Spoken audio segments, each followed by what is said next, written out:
She recounts one particular day in 2009 that is burned into her memory. A day she says she witnessed Sean Combs violently assaulting Cassie Ventura. "I was visiting to record music," Richard testifies, setting the scene. She and Cassie were in the kitchen of Combs' home preparing breakfast. Cassie was frying eggs for him. Richard takes a breath and then delivers a narrative that causes several jurors to recoil in their seats. According to Richard, Combs came downstairs that morning in a foul, volatile mood. He was screaming, belligerent, she testifies, asking where his food was. The court reporter struggles to keep up as Richard continues. Combs started berating Cassie for not having his breakfast ready, yelling, "Where the fuck are my eggs? You never get anything right."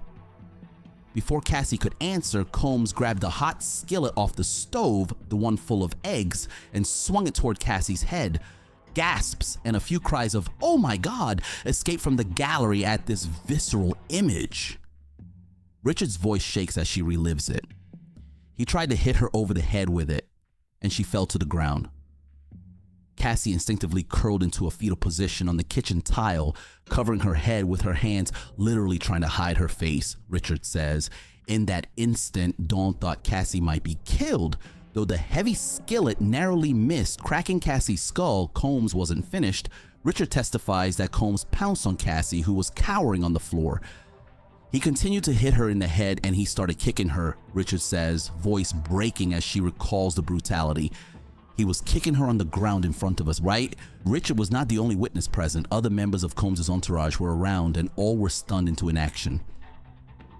"I heard yelling, Cassie screaming," Richard continues softly. "I was scared for her. I was scared for myself." She admits she felt utterly powerless, unsure how to intervene or even if she should call the police. The fear was twofold: fear for Cassie's life at that moment and fear of what Combs might do to her if she interfered. "I was scared what that might mean for myself," Richard says, and her eyes dart briefly toward the defense table where Combs sits impassively. It's clear in her memory, Combs was a man capable of extreme violence and perhaps would direct it at anyone who crossed him. After what felt like an eternity, Richard testifies, Combs finally relented.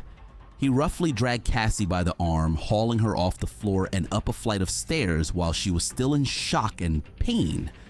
Then he disappeared with Cassie behind a slammed door. Richard recounts that as the commotion subsided, she was left shaking and near tears, exchanging horrified looks with others who had seen everything. No one dared to call 911.